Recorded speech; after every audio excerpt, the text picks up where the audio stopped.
J'aimerais vous parler de quelqu'un qui a vécu à une époque que la Bible présente comme une période trouble de l'histoire d'Israël. Une époque pendant laquelle chacun faisait ce qui lui semblait bon, comme il est écrit dans le livre des Juges, au chapitre 21 et au verset 25. Et bien évidemment, il s'agit de l'époque des juges. Ces chefs qui ont la particularité d'avoir conduit le peuple d'Israël vers la liberté dans des périodes pendant lesquelles ils étaient oppressés par des nations voisines. Et comme la Bible souligne, l'Éternel était avec ces juges qui tous ont remporté de grandes victoires, et dont certains sont cités dans la fameuse liste des héros de la foi qui se trouve dans la lettre aux Hébreux au chapitre 11. Et pourtant, force est de constater que plusieurs de ces chefs étaient eux-mêmes loin d'être des modèles de consécration. On pourrait citer Gédéon par exemple, un des plus célèbres, et qui est moins connu pour avoir été un polygame patenté, ou encore Jephthé, cet autre vaillant héros dont on retient malheureusement qu'il a dû offrir sa fille en holocauste, c'est-à-dire qu'il l'a fait brûler entièrement, après avoir fait un vœu complètement insensé à Dieu, alors qu'il était recouvert de l'Esprit de Dieu. Mais le juge dont j'aimerais vous parler aujourd'hui est certainement le plus célèbre de tous. Il s'agit de Samson. Et j'aimerais vous parler de Samson parce que je trouve que la génération actuelle de chrétiens, d'hommes de Dieu, notre génération, lui ressemble à bien des égards. À toutes et à tous, bonjour.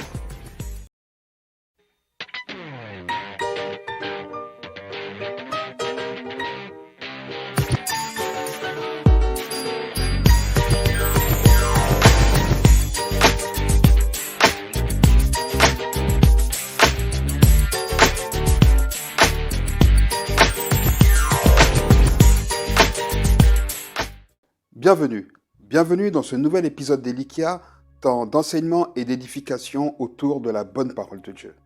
Tout le monde, ou presque, a déjà entendu parler de Samson et de ses nombreux exploits. Il est bien connu notamment pour avoir tué un lion à main nue, ou encore pour s'être battu contre une foule et en avoir tué un millier à l'aide d'une mâchoire d'âne qu'il avait ramassée. L'histoire de ce chef d'Israël commence par l'annonce de sa naissance à ses parents, qui sont informés par l'ange de l'Éternel que l'enfant qu'ils vont avoir devra être consacré à Dieu dès le ventre de sa mère. Samson était ce qu'on appelle un naziréen. En fait, c'est juste une sorte de moine dont la particularité était qu'il devait garder les cheveux longs. Et Samson était doté d'une force incomparable, qu'il était assuré de garder tant qu'il gardait les cheveux longs, ce qui était pour lui un signe, son signe de consécration à Dieu. Et tant qu'il gardait les cheveux longs, Samson était sûr de manifester cette force unique. Et il est assez intéressant de remarquer que dans les chapitres qui lui sont consacrés, le nom de Samson n'apparaît que dans le 3e chapitre. En fait, il apparaît vite fait à la fin du 2e chapitre. Et la première chose que la Bible nous dit au sujet de Samson, après que le 1er chapitre qui lui est consacré se concentre sur l'histoire de l'annonce de sa naissance à ses parents, dès le chapitre 14 du livre des Juges, les projecteurs sont enfin fixés sur Samson. Et là, la Bible nous le montre directement en train de harceler ses parents à cause d'une jeune fille qu'il veut épouser. Alors évidemment, rien d'anormal pour Samson qui est déjà un jeune adulte. Surtout que le texte précise qu'il courtise une femme étrangère poussée par l'Éternel qui ouvre ainsi la voie pour régler le compte à ce peuple philistin qui, une fois de plus, oppressait les enfants d'Israël.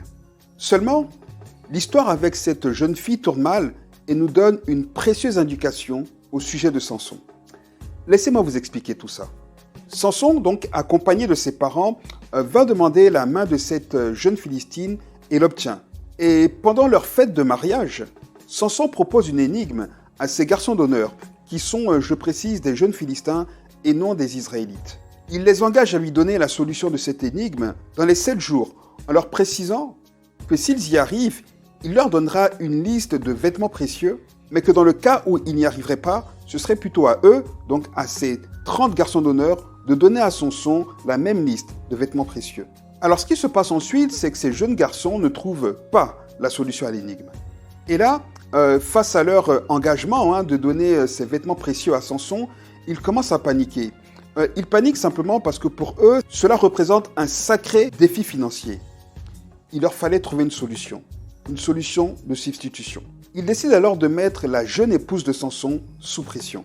Il demande à cette jeune dame, qui était une des leurs, je le rappelle, de convaincre son mari de lui donner la solution à l'énigme pour qu'elle ensuite puisse la leur donner pour qu'ils soient enfin dégagés de leur engagement vis-à-vis de Samson. Et ils le font en menaçant cette jeune fille de la brûler elle et toute sa famille en cas d'échec. Et le petit point qui va nous intéresser se trouve juste ici dans cette portion de texte, au chapitre 14 et au verset 15. La Bible souligne que ces jeunes Philistins encouragent la jeune mariée à obtenir de son mari la solution à l'énigme en le séduisant. Je vous invite à juste retenir ce point. Et après plusieurs tentatives d'obtenir l'info, toutes soldées par des échecs, la Bible nous dit que Samson finit par céder au chantage de sa femme, ou plutôt à la séduction de sa femme. Samson donc donne la solution de son énigme à sa femme qui la transmet à ses garçons d'honneur. Et voilà Samson contraint d'honorer son engagement. C'est lui qui doit maintenant donner à chacun de ses 30 jeunes garçons des vêtements précieux. Ce qu'il fait, saisi par la puissance de l'esprit, il tue 30 hommes auxquels il prend leurs vêtements pour pouvoir s'acquitter de sa dette. Mais après cet incident, Samson quitte son foyer. Et voilà qu'une première fois, Samson cède à la séduction. Un peu plus tard, on le retrouve chez une prostituée. Et là, il est reconnu par des gens alors que ses ennemis, les Philistins, cherchent à le capturer. Et il tombe dans une embuscade. Mais une fois de plus, de manière tout à fait surprenante, la puissance de l'Esprit de Dieu descend sur Samson et il arrive à s'en sortir alors qu'il vient juste de fricoter avec une prostituée. Et puis arrive son histoire la plus célèbre, sa relation avec Dalila. Cette femme de laquelle il tombe encore amoureux est recrutée par ses ennemis, les Philistins, pour essayer de lui faire dévoiler le secret de sa force, le secret de son invincibilité. Et là, rebelote.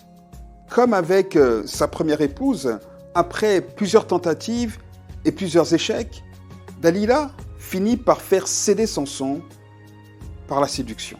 Et Samson se fait arrêter. Il se fait arrêter par ses bourreaux après que Dalila ait pris le soin de l'endormir, comme nous le dit la Bible, en le posant sur ses pieds. Samson se retrouve, quand il se réveille, pris au piège, cheveux rasés par Dalila et démuni de toute force. Alors, pourquoi est-ce que je vous parle de toutes ces choses au sujet de Samson ? Le point qui m'intéresse ici, c'est que Samson avait une onction extraordinaire. En fait, il avait une onction sans pareille dans l'histoire d'Israël. Et clairement, Samson aimait Dieu à qui il était consacré.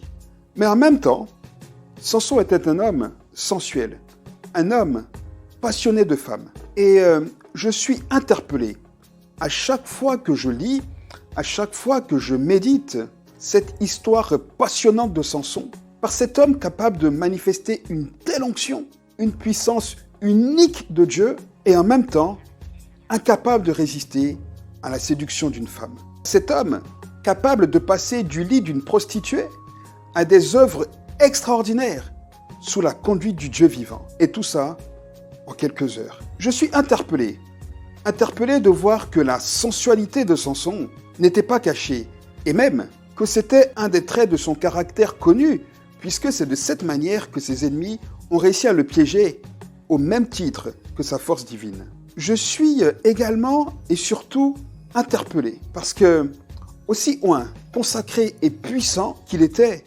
Samson était totalement prévisible. Sa force, sa consécration, son amour pour Dieu, rien de tout ça ne le rendait capable de résister à la séduction d'une jeune femme. Et comme je le disais en introduction, au travers de son sang, je vois beaucoup trop de chrétiens, d'hommes de Dieu, de notre génération, d'hommes et de femmes, doués de dons extraordinaires, des chanteurs merveilleux et inspirés, des prophètes, des prophétesses capables de faire des prédictions claires et précises, d'être utilisés par Dieu pour guérir toutes sortes de maladies incurables, d'opérer toutes sortes de miracles, d'enseigner la parole de Dieu avec une profondeur inouïe et en même temps incapables de laisser au même Saint-Esprit qui les utilise avec une telle puissance la place pour résister au péché, pour vivre une vie propre, une vie consacrée, une vie sanctifiée. C'est ce que j'appelle la génération Samson. Cette génération de chrétiens, d'hommes de Dieu, de femmes de Dieu puissamment utilisés mais dont la vie privée, dont la vie personnelle sent mauvais, dont l'odeur de la vie privée, de la vie personnelle, repousse le Saint-Esprit. La vie de Samson doit nous interpeller, elle doit nous enseigner. Et quand bien même la Bible nous témoigne que Samson, malgré tout, a été un héros de la foi et qu'en tant que tel, il est sauvé, on ne peut prétendre que cela soit le cas pour toutes les personnes qui manifestent une onction et qui en même temps vivent une vie contraire aux standards de notre Père Céleste, qui est saint. La vie de Samson doit nous interpeller et nous enseigner car ne l'oublions pas, Samson est mort, évidemment en tuant, comme le dit la Bible, plus de personnes qu'il ne l'a jamais fait, plus d'ennemis qu'il ne l'a jamais fait pendant sa vie, mais prisonnier, les yeux crevés comme une bête de scène, un homme meurtri, un homme humilié, un homme sauvé, mais sans aucune dignité. Alors, mes amis, n'oublions pas qu'à la fin de la journée, la chair et l'esprit sont en opposition. L'esprit veut la sainteté, la vie pure, pendant que la chair veut le péché, une vie charnelle. Enfin, n'oublions pas qu'à la fin de la journée, le salaire du péché, c'est la mort. Je vous dis à bientôt. Et je vous rappelle que vous pouvez encore nous suivre sur notre page Facebook et sur notre chaîne YouTube. Et bien évidemment, n'oubliez pas de partager ce lien à quelqu'un à qui il sera en bénédiction s'il vous a été en bénédiction. Que Dieu vous bénisse.